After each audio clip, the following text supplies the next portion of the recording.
The bitter November wind carved through the Nebraska Territory like a butcher's knife, stripping the last autumn colors from the landscape and leaving nothing but pale earth and skeletal trees in its wake.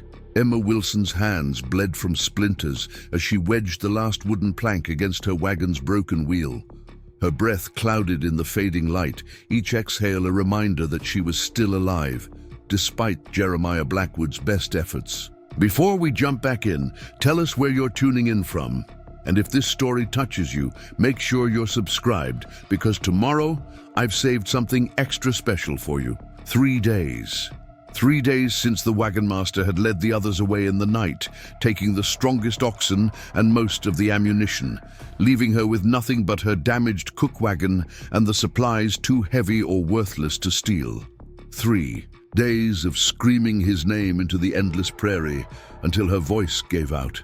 3 days of realizing that her life meant less to him than the extra rations her absence would provide for the others.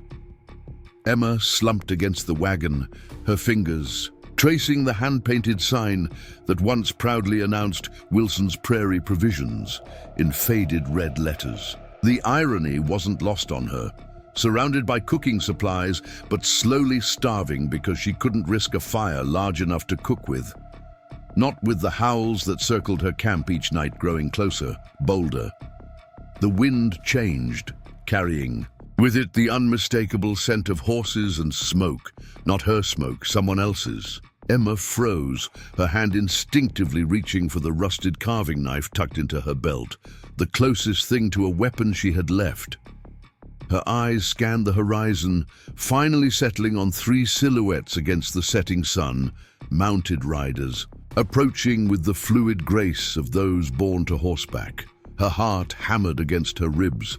Native riders, Comanche if she had to guess from the distinctive way they sat their horses. The knife suddenly felt absurdly small in her hand. Run or hide, the wagon offered little protection, and the open prairie even less. Emma straightened her spine, ignoring the trembling in her knees. If this was her end, she would face it standing. The riders approached with deliberate slowness, their horses picking a careful path through the uneven terrain. Emma counted the seconds between each heartbeat, wondering which would be her last. 20 yards away, they stopped. The leader, a broad-shouldered man with a face carved from weathered stone, raised his hand in what might have been greeting or warning. "I have nothing worth taking," Emma called out, her voice rasping from disuse and the cold air. "The others have gone." She gestured vaguely eastward, where the wagon train had disappeared 3 days prior. The leader studied her for a long, silent moment before dismounting. Up close, Emma could see the intricate pattern of blue paint that streaked his cheekbones, the feathers and beads woven into his long black hair. His eyes were dark and unreadable, but they held none of the savagery the stories around campfires had promised. He spoke, the words meaningless to her ears, but the tone questioning. When she didn't respond, he switched to broken English. "You, alone." He glanced at the wagon, the makeshift repairs. "Others leave you?" Emma swallowed her pride. "Yes." He circled the wagon slowly, taking in the cracked wheel, the scattered supplies, the pathetic lean-to she'd constructed against the wind. His companions remained mounted, watching the horizon with the instinctive vigilance of hunters in open country. "Why?"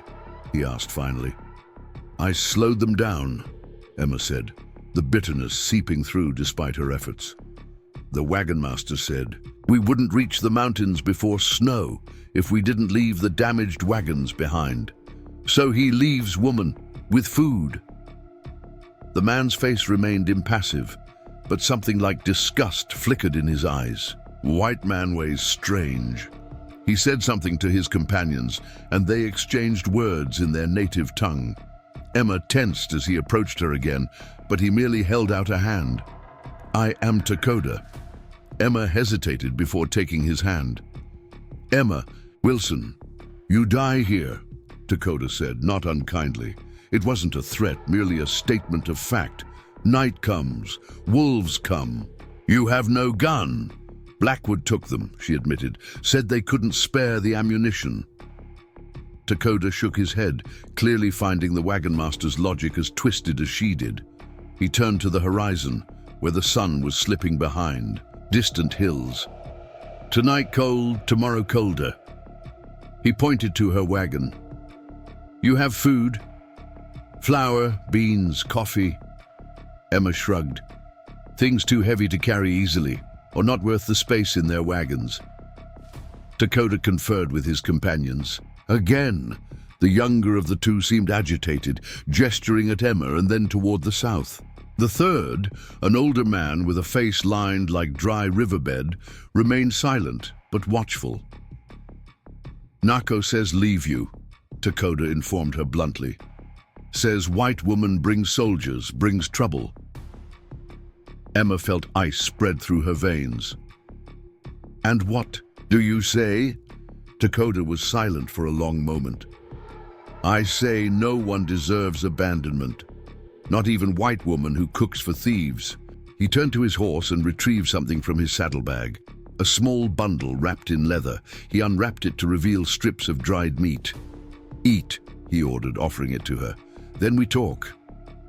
Emma took the meat with hands that betrayed her hunger by trembling. The jerky was tough and gamey, nothing like the beef she was accustomed to, but at that moment it tasted better than any fancy meal she'd ever prepared.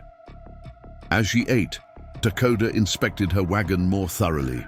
Wheel broken bad, he announced. Cannot fix here. I know. Emma had exhausted herself trying to repair it properly, but without tools or assistance, it had been futile. You have things. Worth taking? Dakota asked. Emma stiffened. I told you. He raised a hand. Not for stealing, for trading, for help. Understanding dawned slowly. You'll help me? Why? Dakota's expression remained impassive. Winter comes. You helped our people once.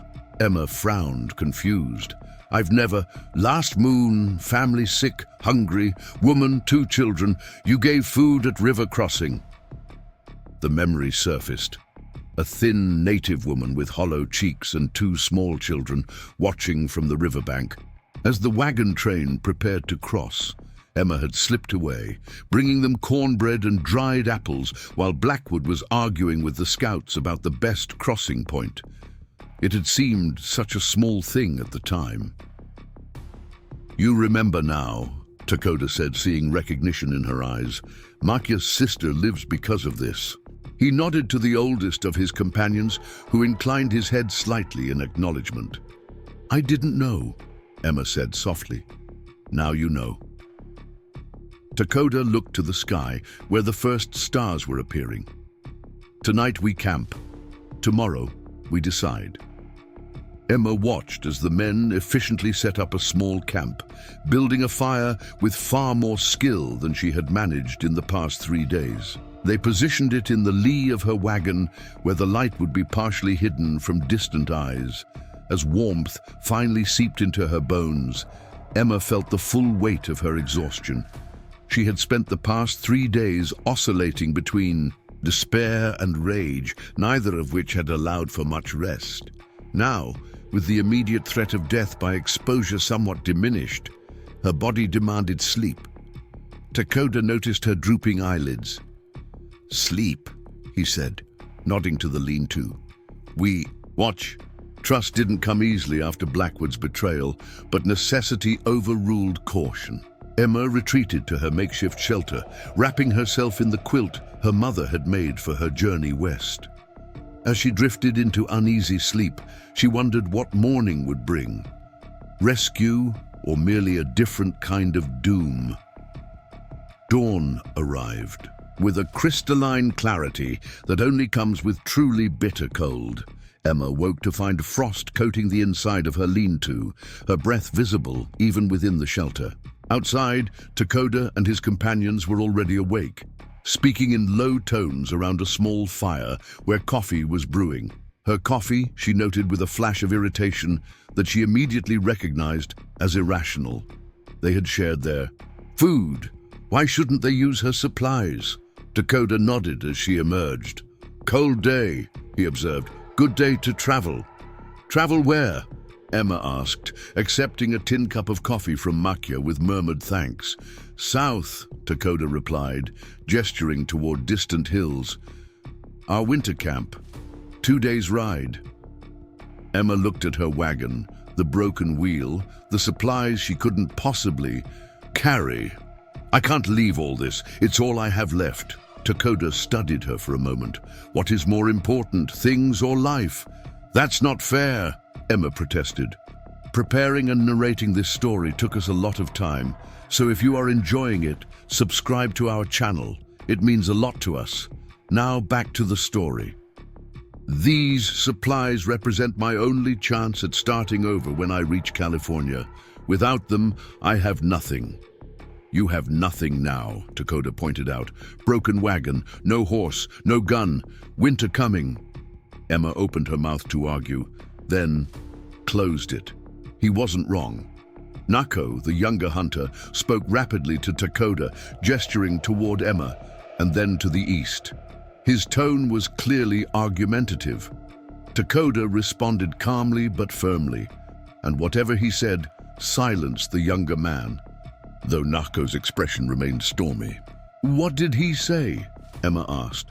He says Fort Mitchell is east. We should take you there, leave you with your people. Emma felt cold that had nothing to do with the weather. Fort Mitchell meant soldiers, traders, and the very real possibility of encountering someone from Blackwood's wagon train. She had no desire to be the object of their pity, or to discover that Blackwood had lied about her fate. And what did you say? She asked Dakota. I say Fort Mitchell full of men who ask questions. Men who see Comanche with white woman, think kidnapping. Think revenge for raids. Bad place for us. Emma couldn't argue with his logic. 3 Comanche warriors arriving at a frontier fort with a white woman in tow would likely lead to bloodshed, regardless of the truth. So what then? She asked. You're saying I should just abandon everything I own and go with you? Not everything, Dakota said pragmatically. Take what you can carry, what matters most. Trade the rest. Trade? With whom? Dakota gestured to himself and his companions. Us. We take flour, coffee, metal pots, things we can use. Give you safe passage to winter camp. From there, when snow melts, you choose. Emma looked at her wagon, her mobile kitchen that had been her pride and livelihood. The idea of abandoning it felt like surrendering the last piece of her former life. But the alternative was death, and Emma Wilson wasn't ready to die on the Nebraska prairie. And if I refuse? She asked, already knowing the answer. Dakota shrugged. Then we leave. You stay. Wolves eat well. Emma took a deep breath. I need to sort through my things, decide what to take. Dakota nodded. 1 hour, then we go. The next hour passed in a blur as Emma ruthlessly prioritized her possessions. Her mother's quilt, her father's pocket watch, her recipe book painstakingly, compiled over years of cooking for wealthy Boston families before she'd struck out west.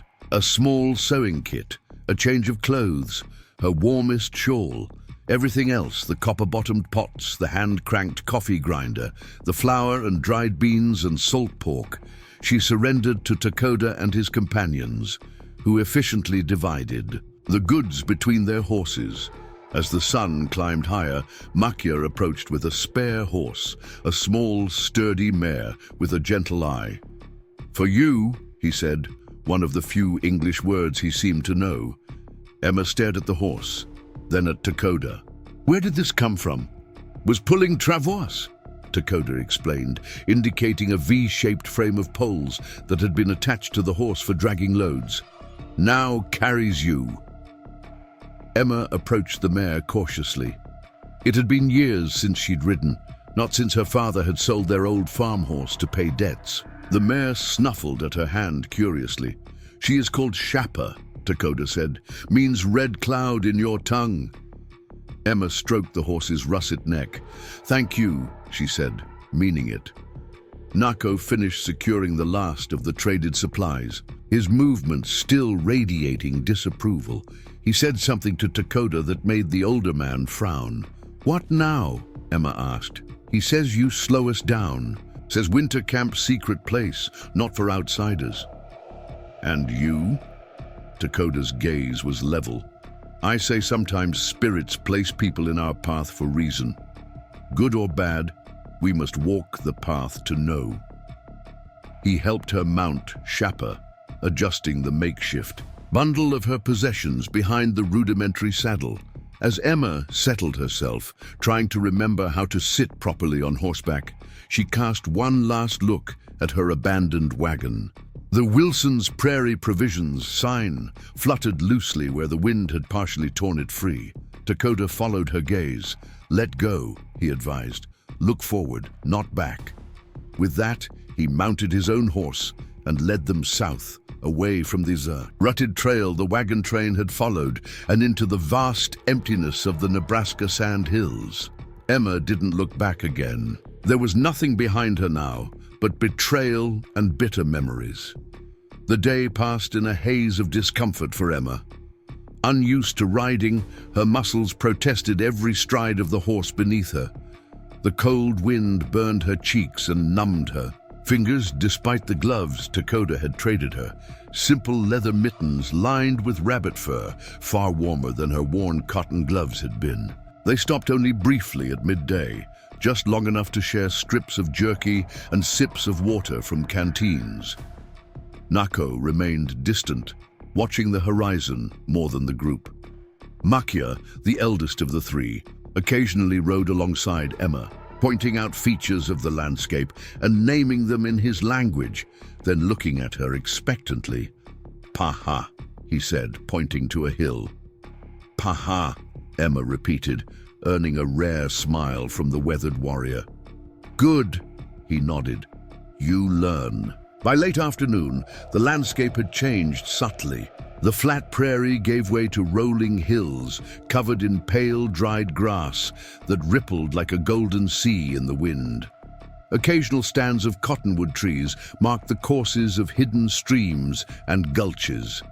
Dakota raised his hand, signaling a halt, as they crested a particular rise. Below them stretched a hidden valley, sheltered from the wind by steep hills on three sides.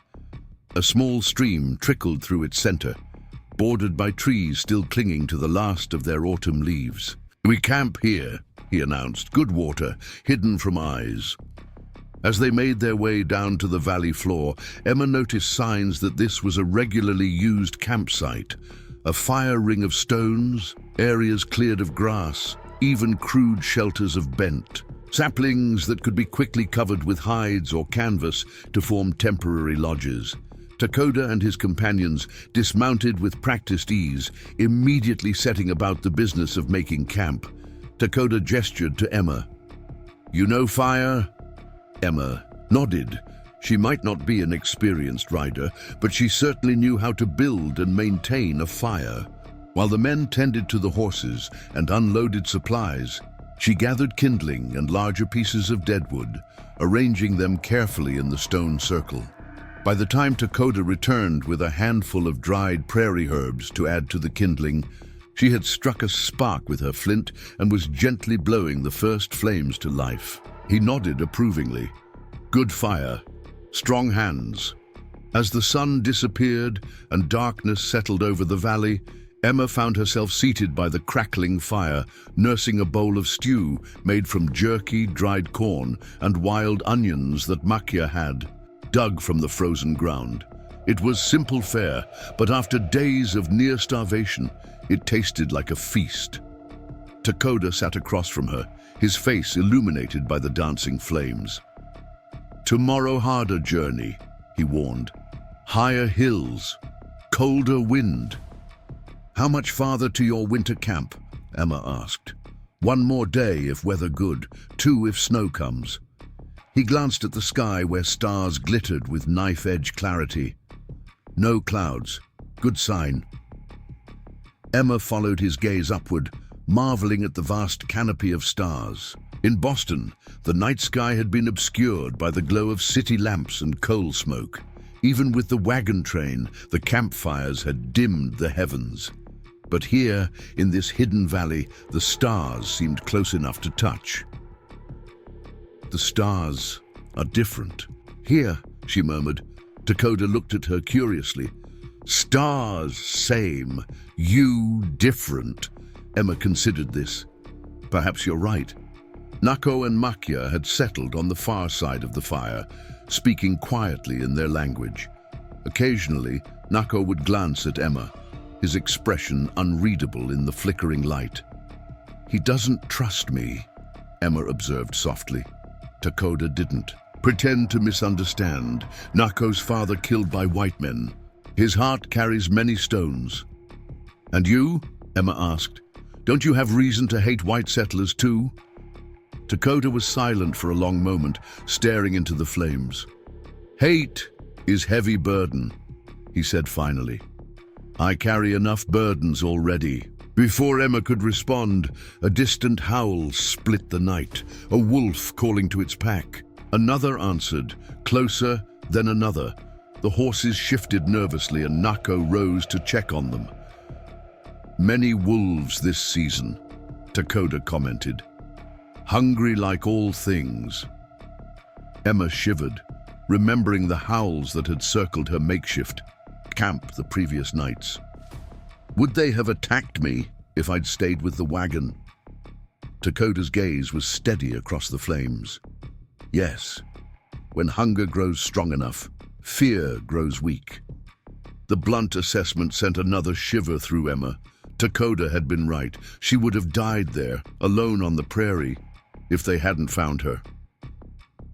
Why did you really help me? She asked suddenly. It wasn't just because I gave food to Makya's sister. Dakota studied her for a long moment. When I was young, I was separated from my people during buffalo hunt. Storm came, horse fell, broke leg. His eyes grew distant with memory.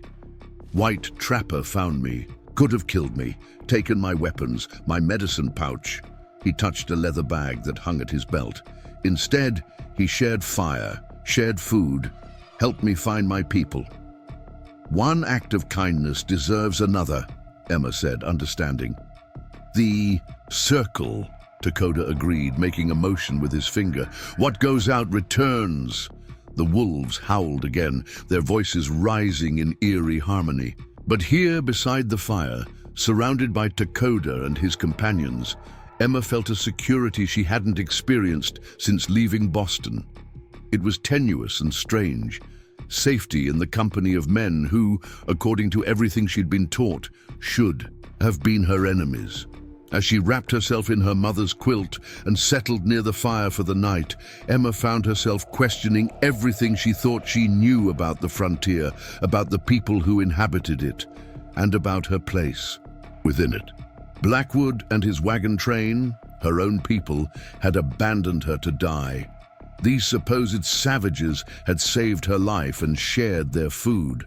The world, it seemed, was far more complex than the stories told around settler campfires would have.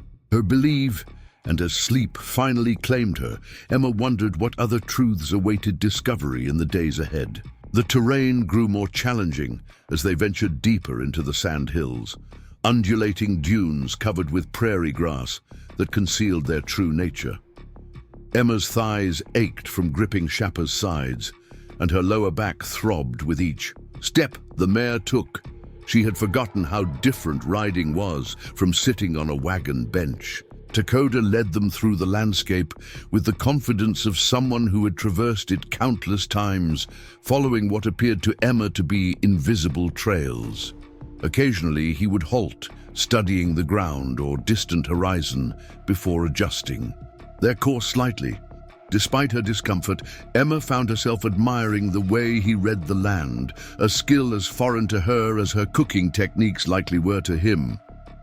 By midday, the sun had done little to warm the air.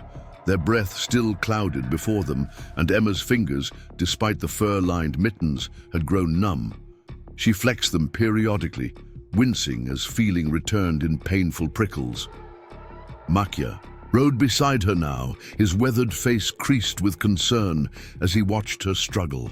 "Cold bites deep," he observed in his limited English. He reached into a pouch at his waist and withdrew what looked like dried berries. "Eat, warm inside." Emma accepted the offering gratefully. The berries were tart and wrinkled, but as she chewed, a subtle warmth spread through her chest. "Thank you," she said. "What are these?" "Buffalo berry," Makya replied. "Medicine food." Ahead, Takoda raised his hand, signaling a halt. They had reached the crest of a particularly steep dune, and beyond it, the landscape changed dramatically. The rolling hills gave way to a shallow valley where a frozen stream cut through the earth. Along its banks stood a small copse of cottonwood trees, their bare branches stark against the pale sky. "Rest horses," Takoda announced.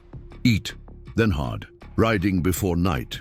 They dismounted in the shelter of the dunes, where the cutting wind was somewhat diminished. Emma's legs nearly buckled as her feet touched the ground, and she leaned against Shapa for support. Nako noticed and said something in Comanche that made Takoda frown. "What did he say?" Emma asked. Takoda busied himself retrieving jerky from his saddlebag. "Nothing worth repeating."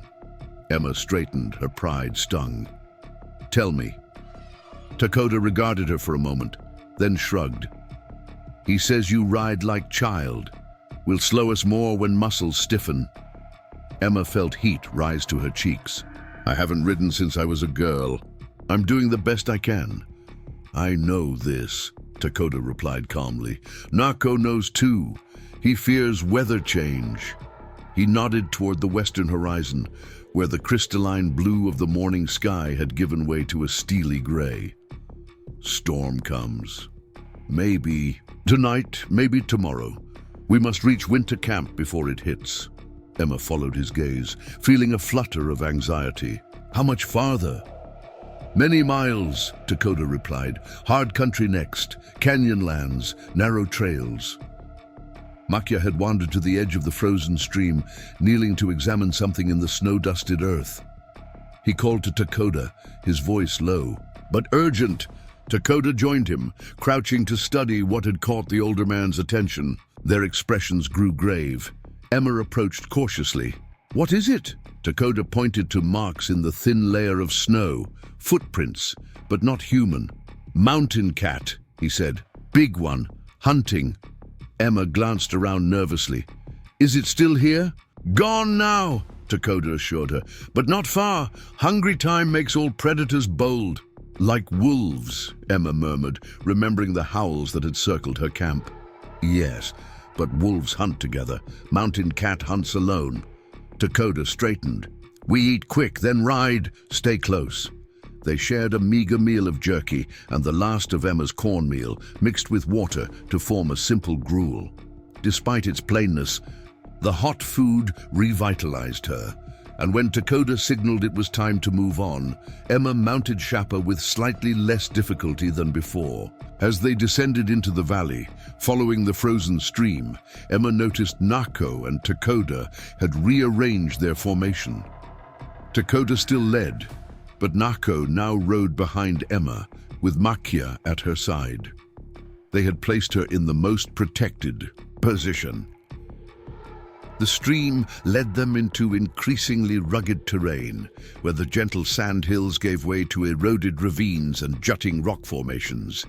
Here the wind's voice changed, becoming a mournful whistle as it wound through stone corridors. The horses picked their way carefully over loose shale and patches of ice. "This place has spirits," Makya commented unexpectedly, noticing Emma's wary glances at the strange rock formations that sometimes resembled faces or hunched figures. "Old ones, from before time." Emma wasn't particularly superstitious, but something about the landscape did feel haunted, not by ghosts as she understood them, but by an ancient presence that observed their passing with indifferent eyes. "Do your people avoid this place?" she asked. Makia shook his head. Respect, not fear. Spirits remember when world was made. They watch. They know. Know what? Makia's expression was enigmatic. If you belong. The path narrowed as they entered. A slot canyon, forcing them to ride single file. Stone walls rose on either side, streaked with minerals that painted the rock in shades of rust and cream. The temperature dropped further in the shadow of the cliffs, and Emma pulled her shawl, tighter around her shoulders. Takoda halted abruptly, raising his hand for silence. For several heartbeats, the only sound was the soft breathing of the horses and the distant keening of the wind. Then Emma heard it too, a scraping sound from somewhere above them, like stone against stone. Nako had already nocked an arrow, his eyes scanning the canyon rim. Takoda motioned for Emma to move her horse closer to the canyon wall, providing less of a target from above. Makia had drawn a knife, his weathered face alert, but calm. The scraping came again, followed by a shower of small rocks that clattered down the canyon wall to their right. Emma's heart thundered in her chest as she glimpsed movement, something tawny and fluid slinking along the ridge above. Mountain cat, Takoda confirmed softly. It follows. What do we do? Emma whispered. Keep moving. Steady. No run. Takoda clicked his tongue, urging his horse forward at a deliberate pace. Prey runs. We are not prey. They continued through. The canyon, all senses alert. Emma could feel eyes tracking their progress, predators' eyes calculating and hungry. Occasionally, small cascades of pebbles would reveal the cat's position as it paralleled their route along the canyon rim. The canyon began to widen, the walls gradually lowering until they emerged into a broader valley. Emma exhaled in relief, but Takoda remained tense. Still danger, he warned. Open space means it can attack from many sides. As if summoned by his words, a hair-raising scream echoed across the valley. Part banshee wail, part infant's cry, the distinctive sound of a mountain lion's hunting call. Emma had heard it once before, from a safe distance while traveling with the wagon train.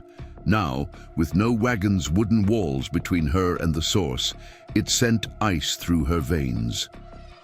It calls others, Nako said, speaking directly to Emma for the first time.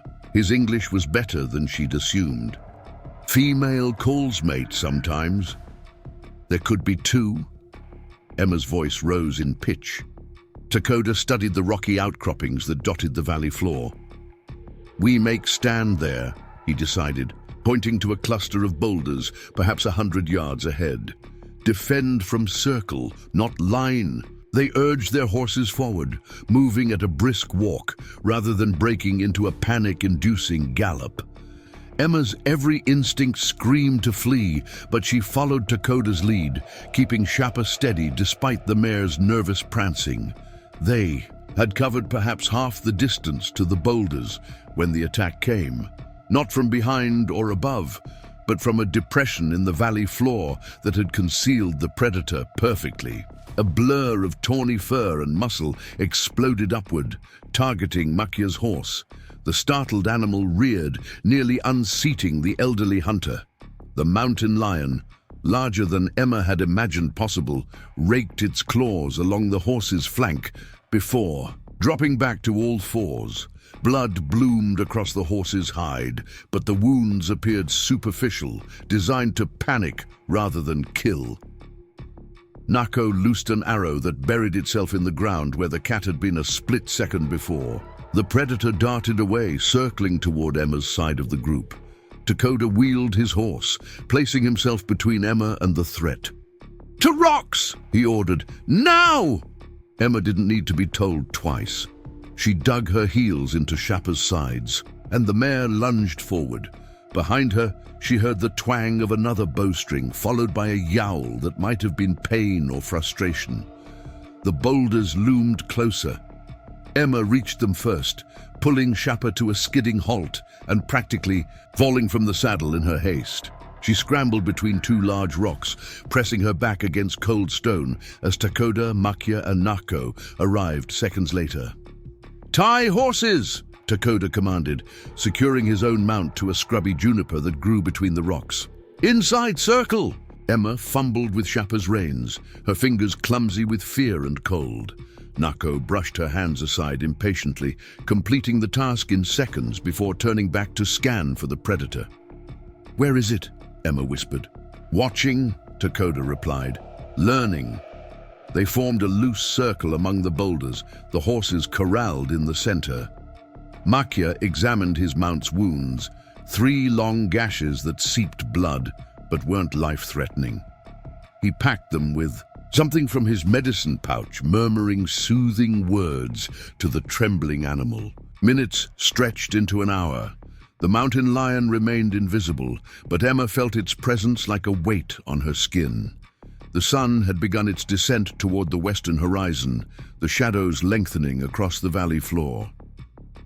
"It waits for dark," Nako said grimly.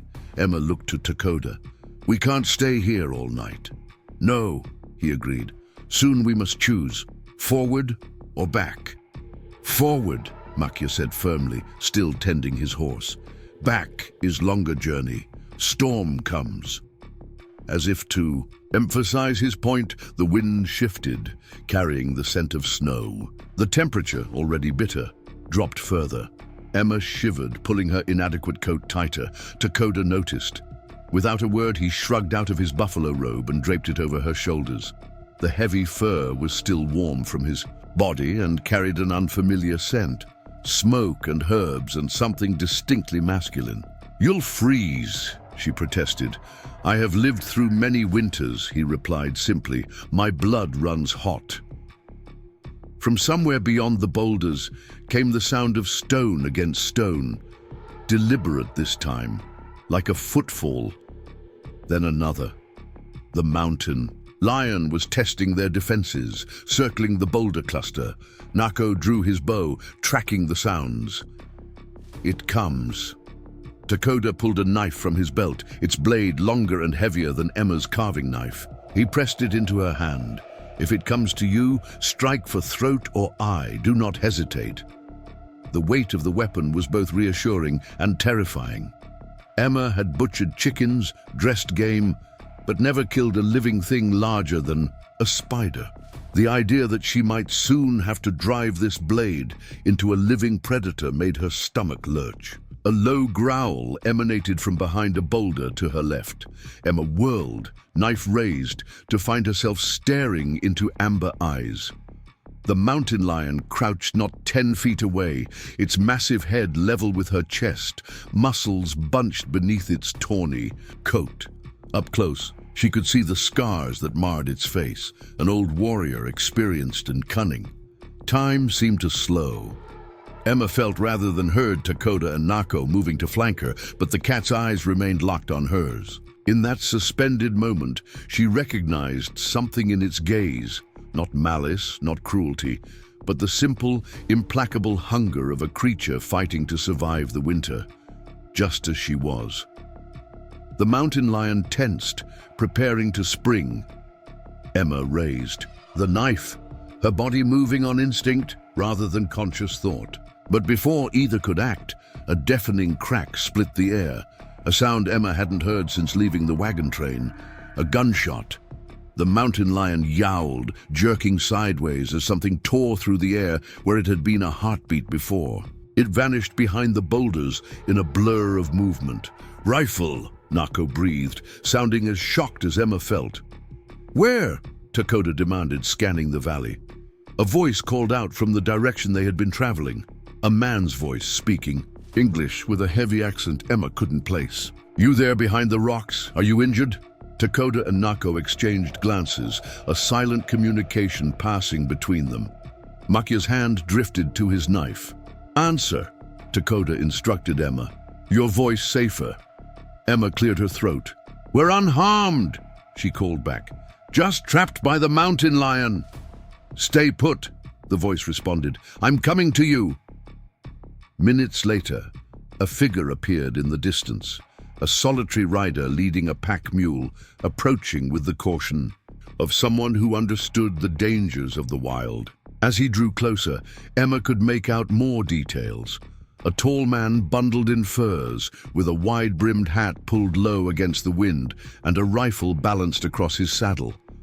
Takoda positioned himself slightly in front of Emma, his posture neutral, but alert. Nako had melted back among the boulders, bow ready but out of sight. The stranger reined in his horse about 20 paces from their position. Now Emma could see his face, bearded, weathered by sun and wind, with clear grey eyes that took in the scene with a trapper's assessing gaze. His attention lingered on Emma, surprise evident in his expression, before shifting to Takoda. "Unusual traveling companions," he observed, his accent clearer now. French-Canadian, Emma guessed. "Unusual times," Takoda replied evenly. The stranger nodded slowly. "The cat is wounded, but not badly. It has retreated for now, but this is its territory. It will return." He glanced at the sky. "And snow comes. You head to shelter?" "Our winter camp," Takoda confirmed cautiously. "One day's ride south." "South," the trapper frowned. "Through Devil's Backbone?" He gestured toward a distant ridge of serrated rock that resembled vertebrae against the grey sky. "That is 3, maybe 4 hours' ride. You will not make it before dark, and the storm will hit by nightfall." "We have no choice," Takoda said. The trapper considered this, then nodded decisively. "My cabin is closer. 1 hour, maybe less. You can shelter there until the storm passes." Emma glanced at Takoda, trying to read his reaction. His expression remained impassive, but she detected a subtle tension in his shoulders. "Why help strangers?" Takoda asked bluntly. The trapper's mouth quirked beneath his beard. "Because winter kills enough without help, and because I know what it is to be caught between two worlds." He extended a gloved hand. "Jean-Baptiste Charbonneau. Most call me Pomp." The name tickled. Something in Emma's memory. A story half-remembered from childhood about explorers and a native woman guide. But she couldn't quite place it. Takoda didn't take the offered hand, but he inclined his head slightly. "Takoda, this is Emma Wilson." He didn't introduce Makia or acknowledge Nako's presence among the rocks. Pomp lowered his hand without offense. "The cat circles back. We should move quickly." As if to emphasize his point, a hunting scream echoed across the valley, closer than before. "We accept your offer," Takoda decided. When Nako emerged from the rocks with a look of protest, Takoda silenced him with a sharp word in Comanche. They mounted quickly, forming a tight group with the horses in the center, a moving fortress. Pomp led them at a brisk pace across the valley floor and into a stand of pine trees that Emma hadn't noticed before. Here a game trail wound through the underbrush, barely wide enough for a single rider. "Stay close," Pomp advised. "Easy to get lost even without snow." The forest grew denser, the trees older and taller, their branches interlacing overhead to create a canopy that dimmed the already fading light. The temperature seemed to drop further among the pines, and the first tentative snowflakes began to spiral down through gaps in the branches. Emma had lost all sense of direction in the green labyrinth when the trees suddenly parted, revealing a small clearing. In its center stood a sturdy log cabin, smoke curling from a stone chimney. A lean-to shelter adjoined one wall, stacked with split firewood. Behind the cabin, a small corral contained 2 horses that raised their heads at the visitor's approach. "Not elegant," Pomp said, "but warm and dry." He dismounted and moved quickly to open the corral gate, gesturing for them to bring their horses inside. Takoda nodded to Nako, who took the reins of all 4 horses and led them into the enclosure. While the others remained mounted, "You have questions," Pomp said to Takoda, noting his hesitation. "Ask them." "You live alone?" Takoda inquired. "Yes." "Far from other whites?" Pomp nodded. "By choice. Nearest fort is 2 days' ride east, nearest settlement further." Takoda, seemed satisfied with this. He swung down from his horse and approached Emma, offering a hand to help her dismount. Her muscles had stiffened during their standoff with the mountain lion, and she nearly collapsed as her feet touched the ground. Dakota steadied her with a firm grip on her elbow. "Riding hurts at first," Pomp observed sympathetically. "Hot food and rest will help." The first heavy snowflakes were falling in earnest now, driven sideways by the strengthening wind. Makia glanced at the sky and said something to Dakota in Comanche. Dakota nodded grimly. "Big storm," he translated for Emma's benefit. "Many days." Pomp ushered them toward the cabin. All the more reason to come inside. The cabin's interior was surprisingly spacious, with a stone fireplace dominating one wall. Furs and hides covered the packed earth floor, and an assortment of traps, tools, and preserved animal skins hung. From the log walls, a curtained-off area at the back presumably served as sleeping quarters. The air was warm and carried the scent of something savory, a pot of stew simmering at the edge of the fire. Pomp busied himself adding logs to the flames, while his unexpected guests stood awkwardly just inside the door. Nako remained closest to the exit, his posture tense. Makia examined the cabin with open curiosity, while Dakota positioned himself, slightly in front of Emma as he had since the trapper's arrival. "Please sit," Pomp invited, gesturing to crude but sturdy benches near the fire. "Warm yourselves." Emma didn't need to be told twice. She moved to the fireplace, extending her numb hands toward the blessed heat. Makia joined her after a moment's hesitation. Dakota remained standing, as did Nako. "Your companion does not trust me," Pomp observed, nodding toward Nako. "Wise, perhaps, but unnecessary. I have no quarrel with any of you." "Nako has seen what happens when his people trust whites," Dakota replied. Pomp accepted this with a nod. "As have I." He moved to a rough-hewn cupboard and withdrew tin plates and cups. But trust must begin somewhere, or we all freeze alone. He ladled stew into the plates, a rich mixture of game meat, wild onions, and roots that made Emma's mouth water. Her stomach rumbled audibly, reminding her how little she'd eaten over the past days. Pomp offered the first plate to Emma with a slight bow that seemed almost courtly.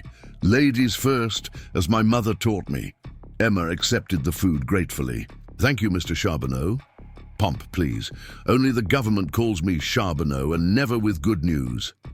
He distributed the remaining plates, then poured something steaming from a kettle into cups. Pine needle tea, good for winter health. Nako refused both food and drink, maintaining his vigilant stance by the door. Dakota accepted a plate, but remained standing as he ate. Only Makia joined Emma in sitting by the fire, balancing his plate on his knees as he savored each bite with appreciative sounds. Outside, the wind had risen to a howl, driving snow against the cabin's single window with increasing force. Emma silently thanked whatever providence had placed this unexpected sanctuary in their path. Without it, they would now be fighting for their lives against both predator and elements. As warmth returned to her limbs and food to her belly, Emma found herself studying their host more carefully. Pomp moved with the assurance of a man comfortable in his environment, but there was an underlying gentility to his manners that hinted at education or refined upbringing, at odds with his rough trapper's appearance. "You mentioned your mother," Emma ventured, curiosity overcoming caution. "Is she nearby?" Something like sadness flickered across Pomp's face. "She died many years ago. She was Shoshone, Sacagawea, some called her." The name struck Emma like a physical blow. "Sacagawea, Lewis and Clark's guide?" Pomp inclined his head. "The same. I was born on the expedition. Grew up in two worlds, belonging fully to neither." He glanced at Dakota. "A condition I suspect you understand." Dakota's expression remained neutral, but he gave a nearly imperceptible nod. "And now you live alone. far from both worlds, Emma observed. "I find peace in the middle path," Pomp replied, "though it can be a lonely trail." The conversation lapsed into silence, broken only by the crackling fire and the storm's assault on the cabin walls. Emma's eyelids grew heavy, the combination of warmth, food, and exhaustion overwhelming her determination to remain alert. Dakota noticed her struggle. "You should rest," he told her quietly. "We all should," Pomp agreed. "The storm will not pass quickly. Tomorrow will be soon enough for decisions." He showed them to the sleeping area, a space divided by hanging furs into two sections. One contained a simple bed frame covered with pelts, the other held pallets of similar materials spread on the floor. "The lady may have the bed," Pomp offered. "I will take a pallet by the fire. You three may arrange yourselves as you wish." Nako muttered something in Comanche that made Dakota frown. "We will keep watch," Dakota informed Pomp. "In shifts." If the trapper was offended by this evidence of distrust, he didn't show it. "As you wish. I sleep lightly in any case." Emma wanted to protest that such precautions weren't necessary, but exhaustion overrode diplomacy. She merely nodded her thanks and retreated behind the curtain to the promised bed.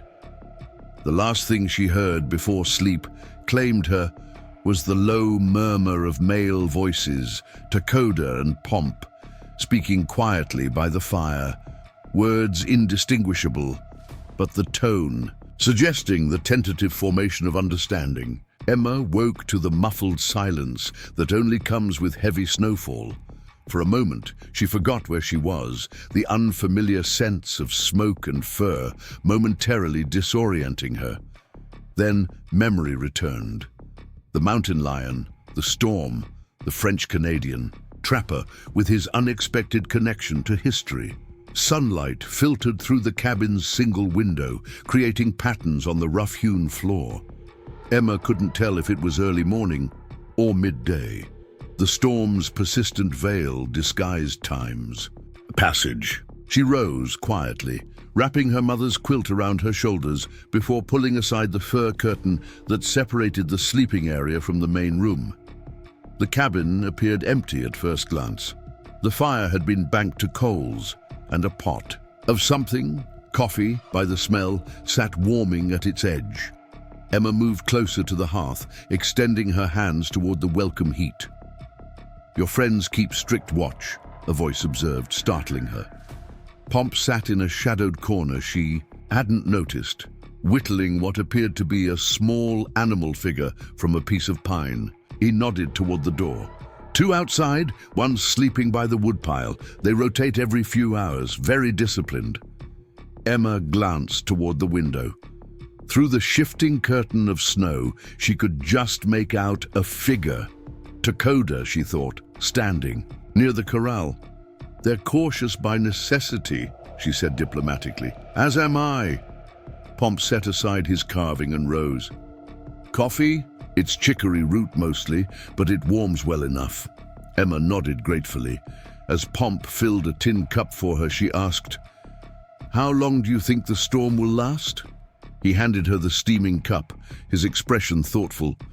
3 days, perhaps 4. It has the feel of a settler, not a visitor." Emma's heart sank. "We can't wait that long. Dakota said their winter camp is another day's ride south, yes. But that day's ride becomes impossible in this." Pomp gestured toward the window. "Even if you could see the path, the snow is already knee-deep in places, with drifts much deeper. The horses would struggle and the cold." He shook his head. "This early winter storm is unusually fierce." Emma sipped her coffee, trying to hide her dismay. She'd spent her entire life in cities or on farms, where storms meant inconvenience, not mortal danger. This was different. Out here, a wrong decision could mean death. "We have food enough," Pomp continued, misinterpreting her concern. "And firewood to last the winter if needed, though I doubt you'll stay that long." The door swung open before Emma could respond, admitting a swirl of snow and a frost-covered Nako. He stomped his feet to clear them, nodding curtly to Emma before addressing Pomp in surprisingly good English. "Need more wood inside. Storm builds. Help yourself," Pomp replied, gesturing toward the woodpile. "There's rabbit stew from last night if you're hungry." Nako hesitated, then gave a short nod of thanks before moving to the woodpile. As he stacked logs in his arms, Emma noticed dark circles under his eyes. None of them had slept properly since finding her, she realized with a twinge of guilt. "You should rest," she told him. "I can keep watch for a while." Nako gave her a skeptical look.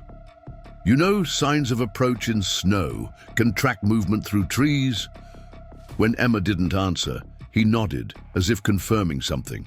"Then you cook. That you know." It wasn't unkindly said, merely a statement of fact. Emma found herself smiling slightly as she moved toward the hearth. "Yes, I can cook. It's why they hired me for the wagon train." "Good skill," Nako acknowledged. "Keeps people alive." He hefted the wood and headed back outside without further comment. Pomp watched the exchange with interest. "You seem to be earning his respect." "I'm not sure about that," Emma replied, examining the contents of the stew. "Pot.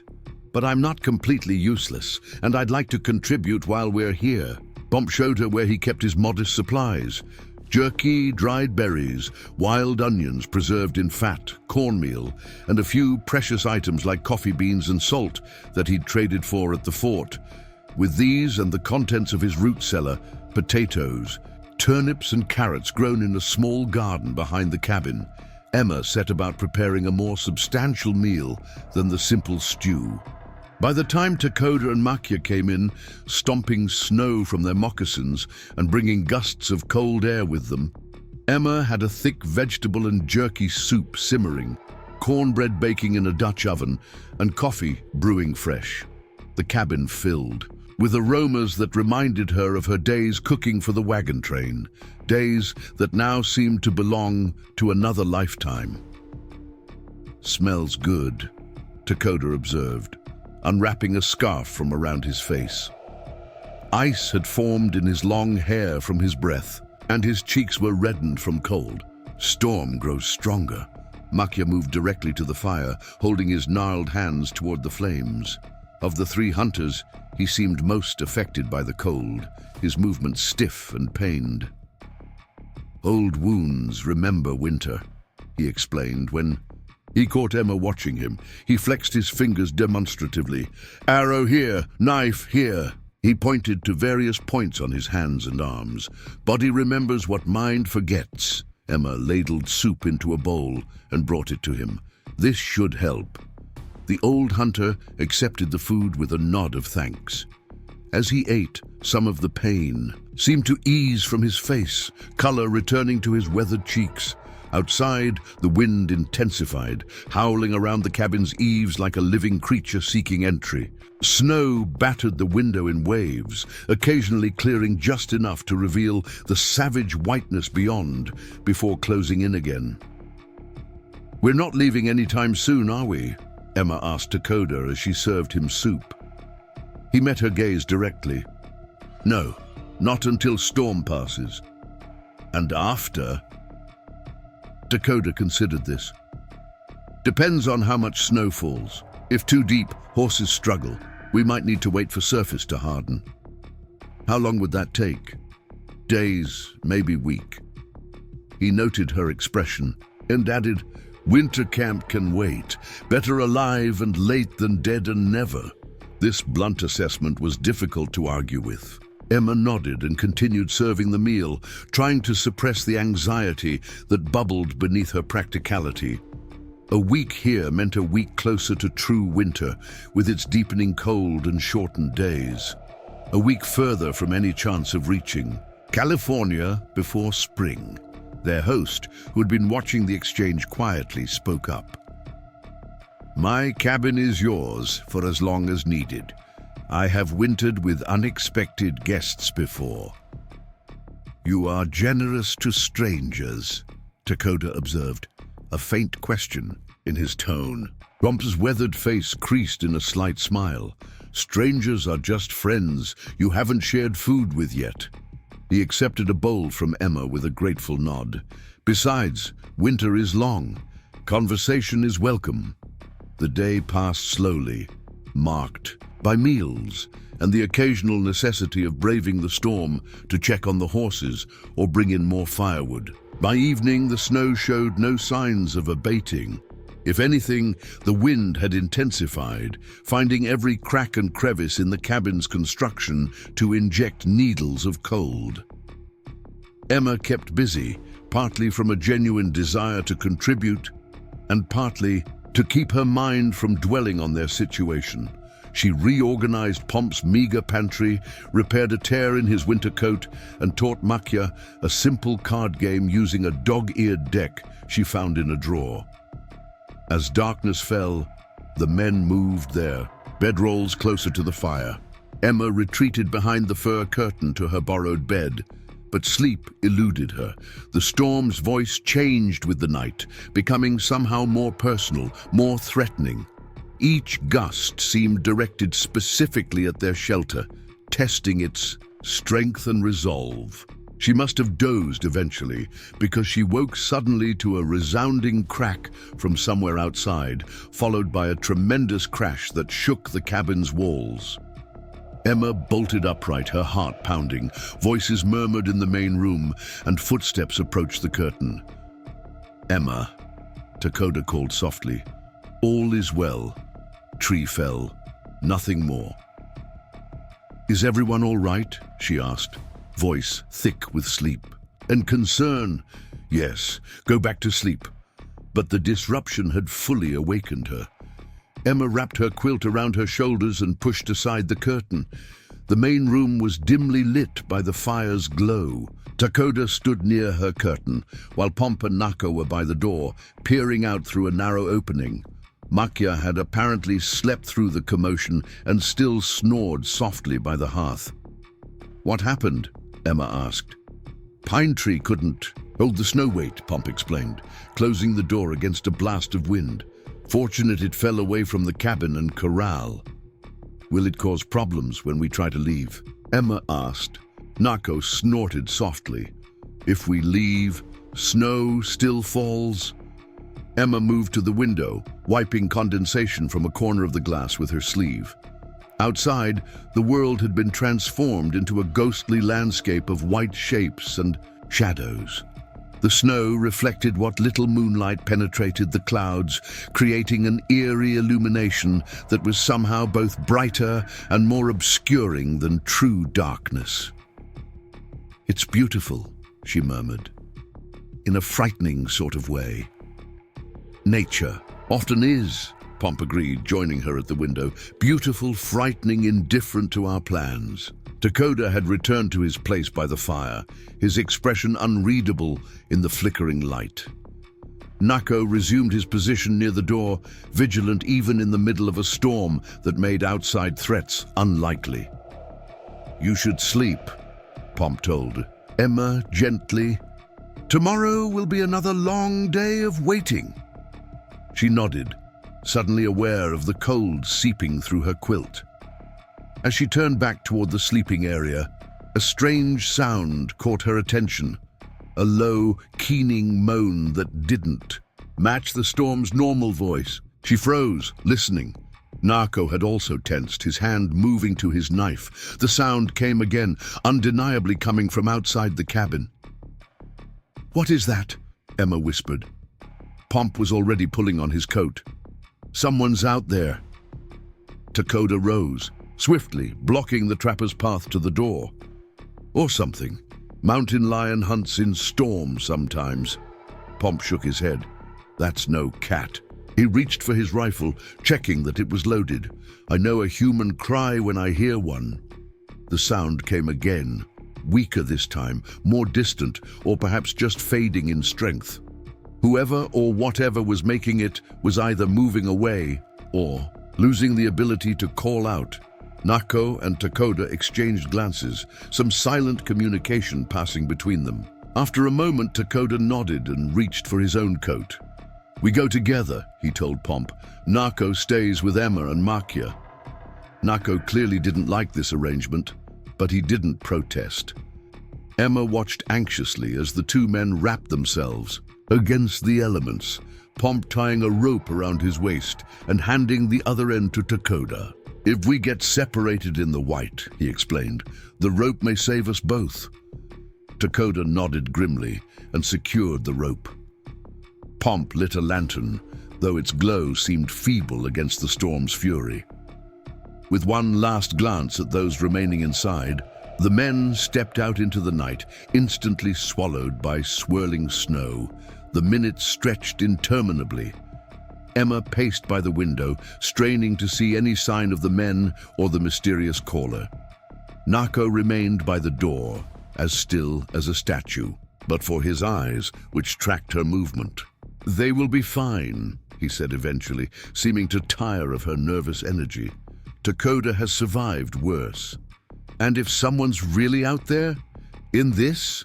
Emma gestured toward the window. "How could anyone survive?" Nako shrugged. "Some men are hard to kill." Just as Emma was about to suggest they go looking for the searchers, the door burst open. Pomp entered first, half dragging, half carrying a snow-covered figure. Takoda followed, quickly shutting the door against the storm, before helping Pomp lower the stranger to the floor near the fire. "Found him not 50 yards out," Pomp explained breathlessly, brushing snow from his beard, "crawling in circles, nearly frozen through." Emma hurried to assist, bringing blankets from the bed.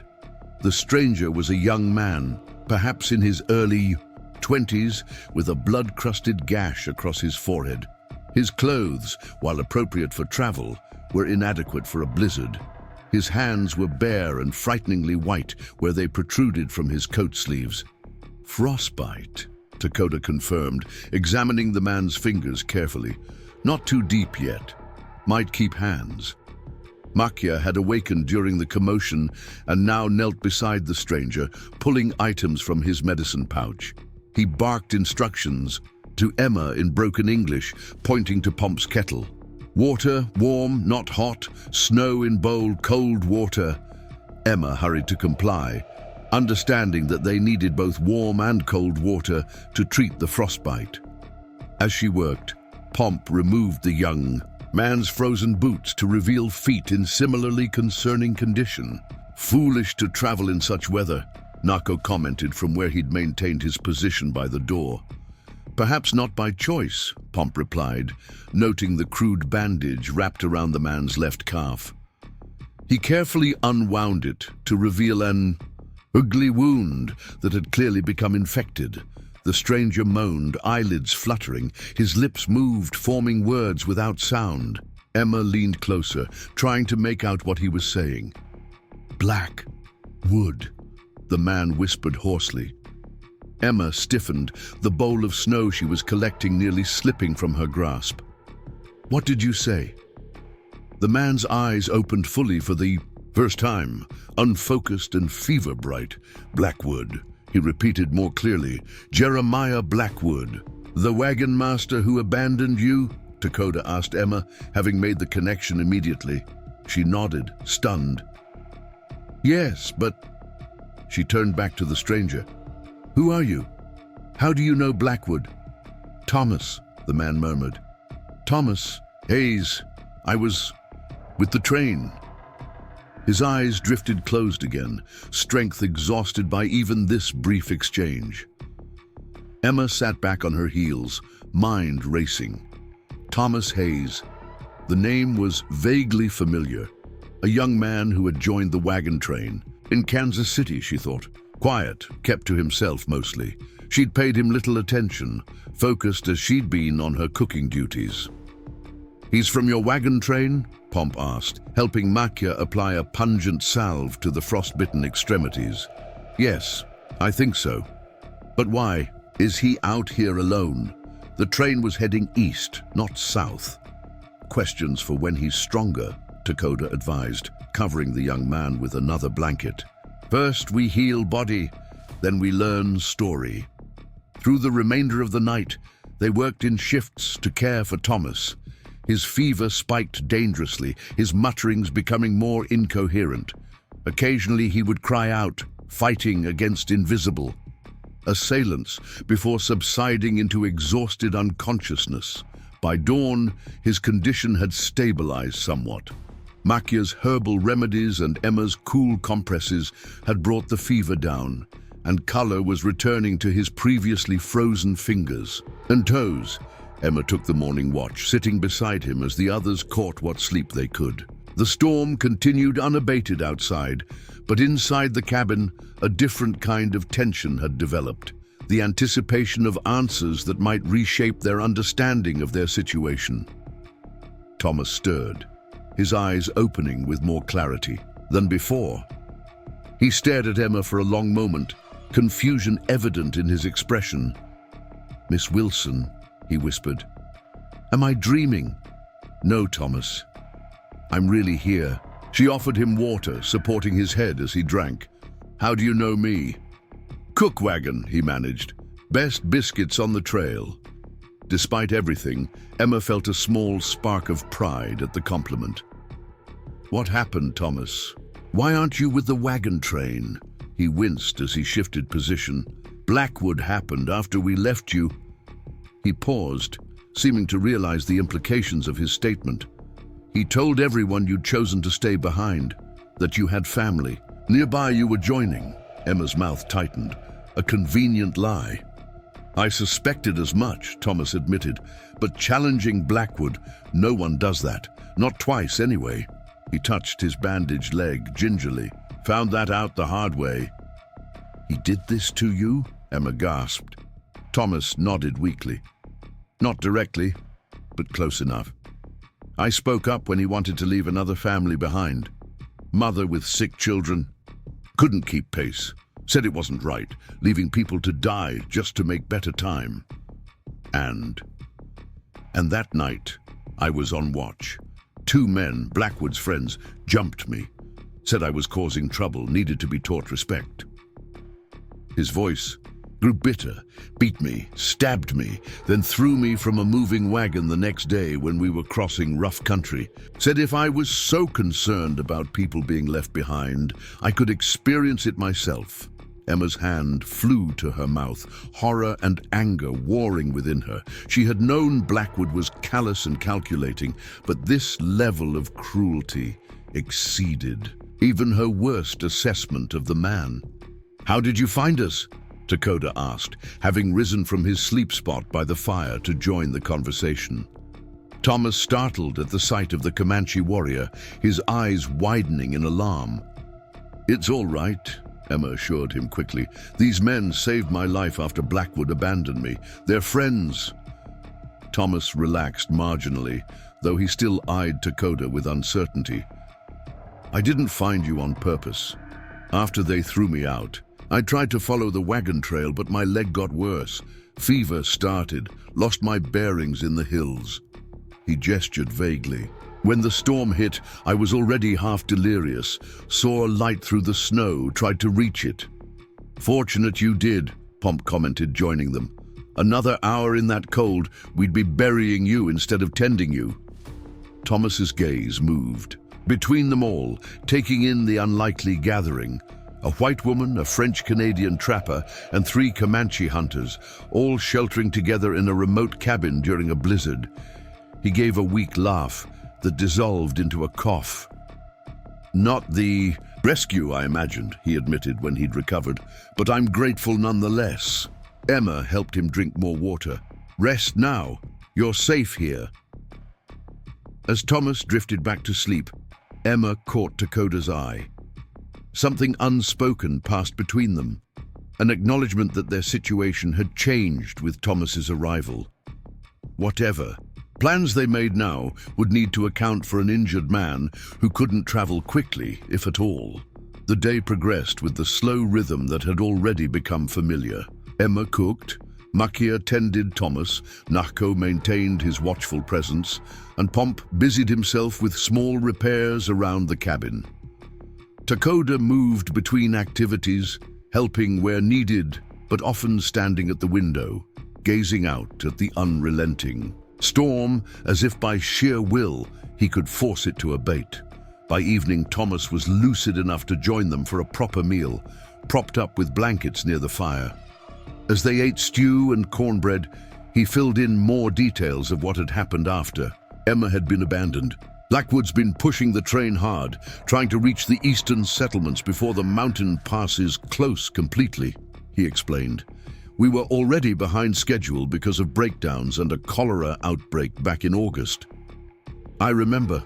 Emma nodded. They had lost 3 people to the disease before it had run its course. After leaving you, we made better time, but Blackwood kept finding reasons to lighten the load, as he put it. Thomas's face darkened. First it was cargo, furniture, trunks, anything he deemed non-essential. Then it was people.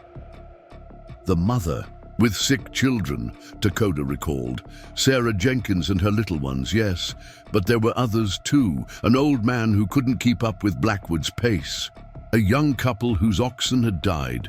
They had money to buy new ones at the next settlement, but Blackwood wouldn't wait. Emma felt sick. She had known Jeremiah Blackwood was a hard man, focused on the destination rather than the journey. But to systematically abandon vulnerable travelers simply to maintain his schedule, it bordered on monstrous. Did no one stand against him? Pomp asked, refilling Thomas's cup with herbal tea. A few tried, Thomas replied grimly. They either fell in line or met with accidents. Blackwood has a tight group of loyal men, former soldiers most of them, who enforce his decisions. The rest of the train is too afraid or too focused on their own survival to challenge him. Emma remembered those men, a half-dozen rough characters who had signed on as guards and scouts. They had kept to themselves mostly, but she recalled their cold eyes and the way they deferred to Blackwood with military precision. So he builds empire of fear, Dakota observed, like many small chiefs who cannot earn respect through wisdom or generosity. Thomas nodded. Exactly. And now he's leading them through territory he barely knows, racing winter and making enemies of everyone he encounters along the way.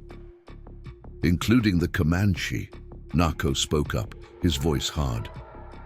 3 days before we found you, he said to Emma, White Wagon train crossed Comanche hunting ground, shot at hunters who approached to trade, killed young man's horse from under him. Emma closed her eyes briefly. Blackwood, she said with certainty. He always said to shoot first when Indians approach. Said it was safer than waiting to see, if they were friendly. Safer for him, perhaps, Pomp commented, but foolish in the long term. These lands belong to many peoples, and a wise traveler makes allies, not enemies. Blackwood isn't concerned with wise, Thomas said bitterly, only with fast. Reaching California with enough people to claim the land grants he's been promised, but not so many that his share will be diminished. Emma had never heard this aspect of Blackwood's motivation before. Land grants? What land grants? Thomas looked surprised. You didn't know. Blackwood has an arrangement with officials in California. For every family he brings safely to the Sacramento Valley, he receives additional acreage for his own claim. It's why he organized the wagon train in the first place, and why he leaves behind those who slow the journey, Dakota concluded. They become costly, Emma finished, understanding dawning. Each person who slows the train threatens his timeline, which threatens his land claim. Now you see why I had to be removed, Thomas said grimly. I was asking too many questions, noticing the pattern in who was being left behind. And I was simply a burden with a broken wagon wheel, Emma added. One not worth the time to repair, when he could just abandon me and move on more quickly. The cabin fell silent as they all absorbed the full implications of Blackwood's calculated cruelty. Outside, the storm howled, a fitting accompaniment to the dark revelations shared around the fire. Finally, Dakota spoke. This changes things. How so? Pomp inquired. Before, we take Emma to winter camp because she needs shelter. Simple. Now, he looked at each of them in turn. Now we know Blackwood leaves trail of suffering behind him. Others may still be out there, abandoned like Emma and Thomas, others who may die without help. The storm finally broke on the morning of the fourth day. Emma awoke to an unfamiliar brightness filtering through the cabin window, sunlight reflecting off the transformed landscape. When she stepped outside, the scene took her breath away. Snow blanketed everything, smoothing the rugged contours of the land into gentle swells and dips. The pines stood frosted, branches bowing under their white burden. The air was so crisp and still that her exhaled breath hung like a small cloud before dissipating. Beautiful, yes? Dakota had approached silently, his moccasins making no sound on the fresh snow. But dangerous beauty. Emma nodded, understanding his meaning. The pristine vista concealed deadly cold, treacherous footing and the challenge of travel through drifts that in places reached higher than her waist. How soon can we move on? She asked, already knowing the answer wouldn't be what she hoped. Dakota gestured toward the horses in the corral.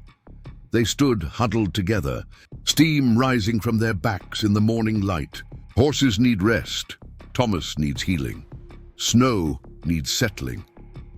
So not today. Not today, he confirmed. Maybe tomorrow, if sun stays strong.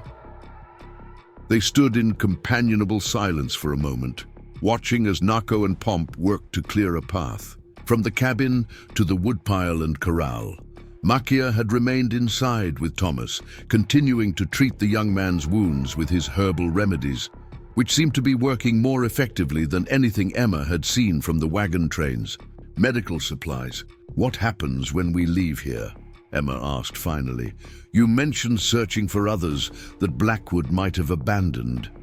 Dakota's dark eyes scanned the horizon, as if already mapping their future journey. First, we take you and Thomas to our winter camp, safety there. Then some of us go back, follow wagon trail, look for others. I want to go with you, Emma said firmly. Dakota glanced at her with a raised eyebrow. Hard journey, dangerous.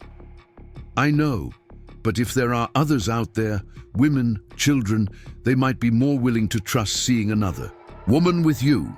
And I know what to look for, where Blackwood might have left people. Dakota studied her face for a long moment, then nodded slowly. Your words have wisdom, but first we reach winter camp, make plans there. Emma smiled, surprised by how quickly he had accepted her proposal. I thought you'd argue more. A hint of amusement warmed Dakota's usually stoic expression. I learn, quick, arguing with you just makes you more... He searched for the right word. Stubborn. Emma laughed, the sound bright in the crystalline air. My father always said the same thing. From the doorway of the cabin, Pomp called out that breakfast was ready. The morning meal had become Emma's responsibility during their stay, but today, their host had insisted on cooking himself, promising a special dish now that the storm had passed. Inside, they found Thomas sitting up for the first time, propped against rolled blankets near the fire. His color had improved dramatically, though his eyes still held the haunted look of someone who had stared death in the face. The invalid rises, Emma said warmly, settling beside him. How are you feeling? Like I've been trampled by buffalo, then sewn back together by a medicine man, Thomas replied with a weak smile, nodding toward Makia, who was grinding herbs in a small stone bowl. Count yourself fortunate, Pomp advised, stirring something that smelled tantalizingly of maple. Sugar in his largest pot. Makia's medicine is stronger than anything at the fort. The old hunter grunted in acknowledgement without looking up from his task. Since Thomas's arrival, Makia had devoted himself to the young man's care with single-minded focus. Emma suspected he saw in Thomas an opportunity to demonstrate his people's knowledge and skills, a small but meaningful push against the stereotypes that painted natives as primitive or savage. "What's the plan?" Thomas asked, accepting a bowl from Pomp with grateful hands. "Now that the storm's passed, we wait another day," Dakota explained, joining them with snow melting in his hair, "then travel to winter camp." "What about the others?" Thomas's voice held an urgency that belied his weakened state. "Sarah Jenkins and her children might still be out there, and Old Man Fisher and the Coopers.